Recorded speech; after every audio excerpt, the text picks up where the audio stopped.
Balik lagi di channel Boris NT. Ya, microstube ini menurut saya adalah microstube termurah di kelasnya. Berapa sih konsumsi gasnya dan berapa sih efisiensi dari kompor ini? Saksikan terus sampai habis atau teman-teman bisa langsung skip aja di bagian hasil ujinya di bawah deskripsi ya, di bagian timestamp. Inilah kompor Hewolf G45.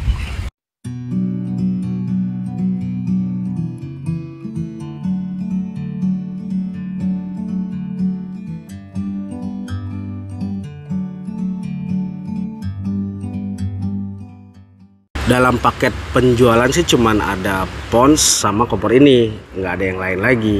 Lalu untuk spesifikasinya adalah untuk materialnya itu campuran tembaga, tahan karat ya, terus ada kuningan di sini, terus ada stainless steel, ada aluminium ya, cuman itu aja. Terus untuk daya pembakarannya itu diinformasikan 3000 watt ya teman-teman. Lalu untuk dimensinya ini ketika terbentang seperti ini adalah 8,5 kali 6,85 cm. Lalu ketika dalam keadaan terlipat seperti ini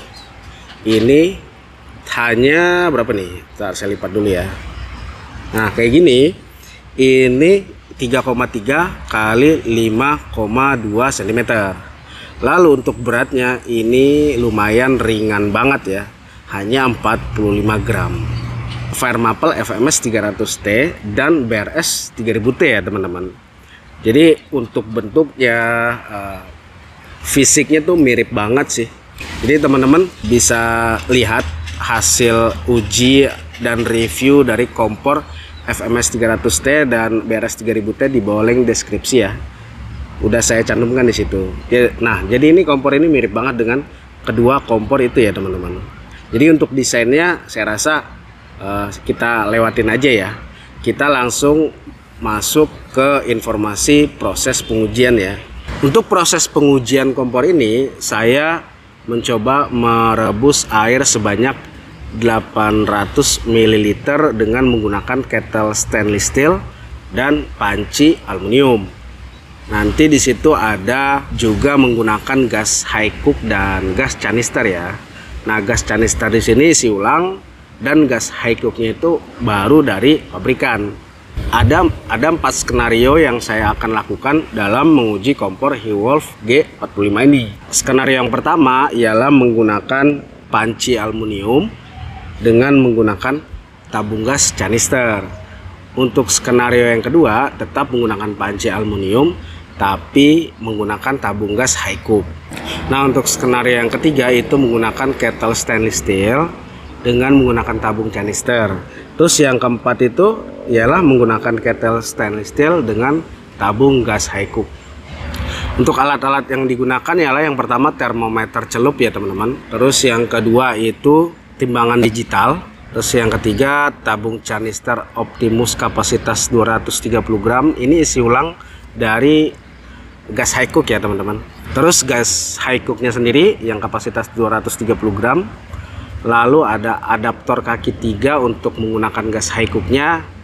Terus ada stopwatch ya teman-teman untuk menghitung berapa durasi dalam memasak sampai mendidihnya.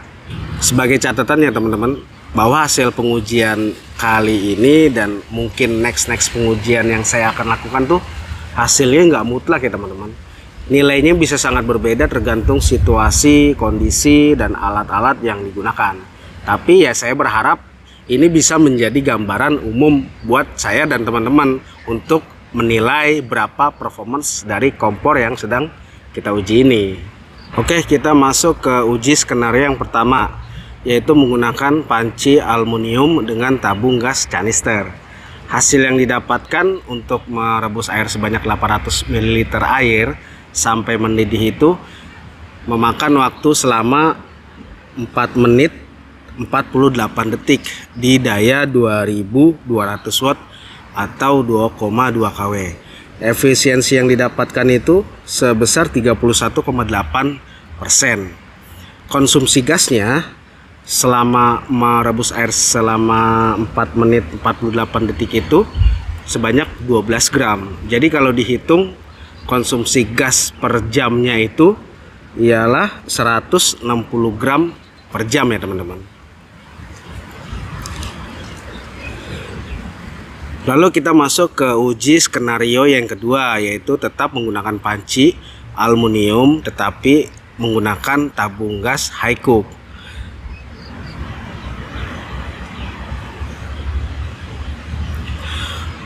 Hasil yang didapat dalam merebus air sebanyak 800 ml sampai mendidih itu didapatkan waktu selama 4 menit 47 detik. Efisiensi yang didapatkan itu sama seperti uji skenario yang pertama, yaitu 31,8%. Di daya 2200 watt atau 2,2 kW. Konsumsi gasnya per jam dalam merebus air selama 4 menit 47 detik ini sama, yaitu 12 gram. Jadi kalau dihitung itu konsumsi gas per jamnya itu didapat 161 gram per jam. Nah, ini lebih banyak 1 gram ya dari uji skenario yang pertama tadi. Oke, kita masuk ke uji skenario yang ketiga. Sekarang kita pakai kettle stainless steel dengan tabung gas canister. Berapa sih waktu yang didapatkan dalam merebus air sebanyak 800 ml ini? Di uji skenario yang ketiga ini didapatkan waktu selama 4 menit 10 detik.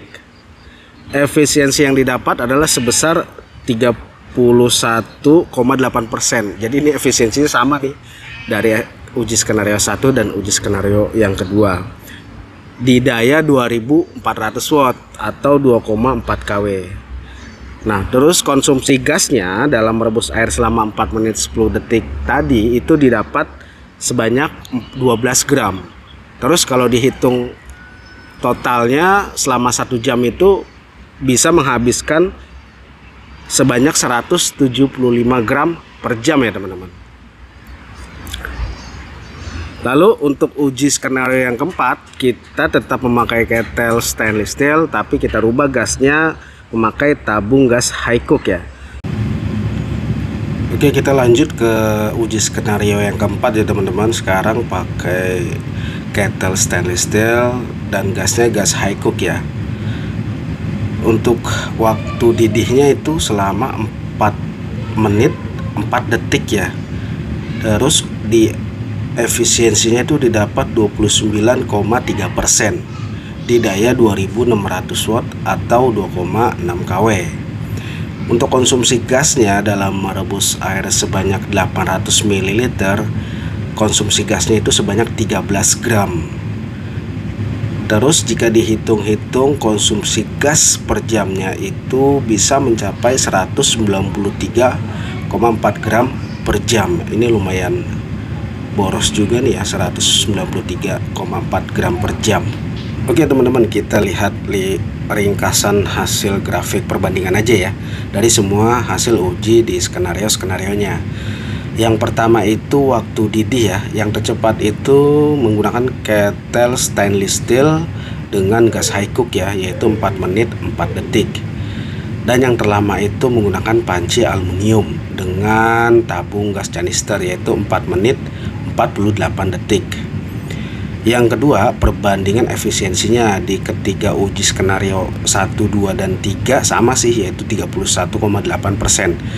Dan yang terendah itu di uji skenario yang keempat menggunakan kettle stainless steel dan gas high cook, yaitu sebesar 29,3%. Lalu selanjutnya perbandingan daya kompor tertinggi itu di uji skenario yang keempat, yaitu 2600 watt atau 2,6 kW. Dan yang terendah itu di uji skenario 1 dan 2, yaitu sebesar 2200 watt atau 2,2 kW. Selanjutnya kita lihat grafik perbandingan berapa konsumsi gasnya untuk memasak air sebanyak 800 ml di setiap uji skenarionya. Di uji skenario 1, 2, dan 3 nih konsumsi gasnya sama ya, 12 gram. Dan yang paling banyak di uji skenario yang keempat, yaitu konsumsinya beda 1 gram, yaitu sebanyak 13 gram.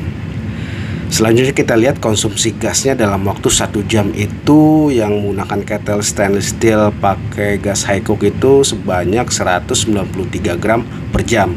Dan yang paling hemat di sesi uji kali ini yaitu konsumsi gasnya menggunakan nesting aluminium dan gas canister, yaitu 160 gram per jam. Di sini terlihat sih skenario uji yang sudah dilakukan. Yang paling efisiensi penggunaan gasnya itu yang memakan nesting aluminium dengan gas canister, yaitu sebanyak 160 gram per jam. Oke, sekarang kita masuk ke harga ya teman-teman. Kemarin tuh saya beli ini dapat harga tuh 55.900 di Jack Mall. Teman-teman bisa cari aja sih Hewolf G45 ini di e-commerce kesayangan teman-teman. Berapa sih? Tapi kalau saya lihat sih di Topet misalnya itu range harganya itu kisaran dari 50 ribuan ke atas dan di bawah 100 ribuan ya. Teman-teman bisa cek aja. Ini murah banget ya teman-teman. Menurut saya sih murah banget ini dengan performance yang dipunya sama Hewolf G45 ini. Lalu hal yang perlu diperhatikan ya teman-teman, yang pertama adalah jika teman-teman ingin menggunakan gas high cook ya teman-teman harus beli adaptornya ya teman-teman. Adaptornya itu banyak sih macamnya. Kalau yang saya pakai dalam pengujian ini kan adaptor kaki 3 ya. Yang sebelumnya nih udah saya review sih di di kompor low budget. Teman-teman bisa lihat aja videonya di bawah deskripsi. Itu yang pertama yang perlu diperhatikan. Terus yang kedua adalah hal yang perlu diperhatikan ketika memasak menggunakan kompor Hewolf G45 ini, teman-teman harus fokus banget atau harus center banget naruh nestingnya ya, karena memang dudukannya yang kecil begini tuh rawan jatuh atau rawan tumpah ya. Jadi teman-teman harus benar-benar ngepas banget tuh naruh nestingnya di atas kompor Hewolf G45 ini. Lalu hal yang perlu diperhatikan yang ketiga adalah jika teman-teman menggunakan kompor ini di lingkungan outdoor ya teman-teman harus pakai windshield sih, pelindung angin, supaya masaknya tuh jadi aman, tidak terganggu. Karena pengaruh angin itu dapat memangkas atau lebih lama ya, durasi masak itu jadi lebih lama gara-gara angin tersebut ya. Lalu hal yang perlu diperhatikan selanjutnya adalah hasil dari pengujian ini tidak mutlak ya teman-teman. Jadi akan sangat berbeda hasilnya, tapi mudah-mudahan saya berharap ini bisa menjadi gambaran umum berapa sih performance dari kompor ini. Lalu selanjutnya adalah hal yang perlu diperhatikan selanjutnya, kompor ini menurut saya tidak cocok untuk dijadikan kompor utama ya teman-teman. Jadi teman-teman harus punya kompor utama dulu nih. Nah baru ini sebagai cadangan lah buat dibawa camping akhir pekan ya, gunung akhir pekan yang dekat-dekat ya. Pokoknya jangan dijadikan kompor utama. Kita masuk ke poin bagusnya. Nah poin bagus dari kompor ini yang pertama dari dimensi dan beratnya ya. Teman-teman bisa lihat kan untuk dimensinya kan memang kecil banget. Ini masuk kategori kompor ultralight ya. Terus dan beratnya cuma 45 gram. Jadi cocok banget nih buat kita-kita yang suka ultralight hiking atau ultralight traveling ke alam bebas. Lalu untuk yang kedua poin bagusnya, konsumsi gas kompor Hewolf G45 ini bisa disandingkan dengan hasil konsumsi gasnya kompor Fire Maple FMS 300T dan BRS 3000T yang sebelumnya sudah saya uji. Lalu poin bagus yang ketiga adalah harganya. Ya harganya tadi udah saya infokan nih, harganya murah banget ya. Cuman 50 ribuan dan di bawah 100 ribuan lah. Jadi ini murah banget. Jadi teman-teman bisa lah beli kompor ini 1, 2 atau 3 lah buat cadangan ya. Oke, kesimpulannya adalah Hewolf G45 ini adalah kompor yang bisa dipakai sebagai pengganti ya. Jadi bukan kompor utama yang bisa kita bawa untuk camping di akhir pekan ya. Karena memang konsumsi gasnya itu rata-rata kalau dihitung 169 gram per jam. Ini bisa disejajarkan dengan Fire Maple FMS 300T dan kompor BRS 3000T yang sebelumnya sudah saya uji. Ya kalau dipakai itu bisa 1,5 hari lah. Kalau pakai tabung gas model high cook lah, 1,5 hari teman-teman baru menghabiskan gas kalengnya tuh. Paling itu aja ya teman-teman. Semoga bisa membantu. Terima kasih.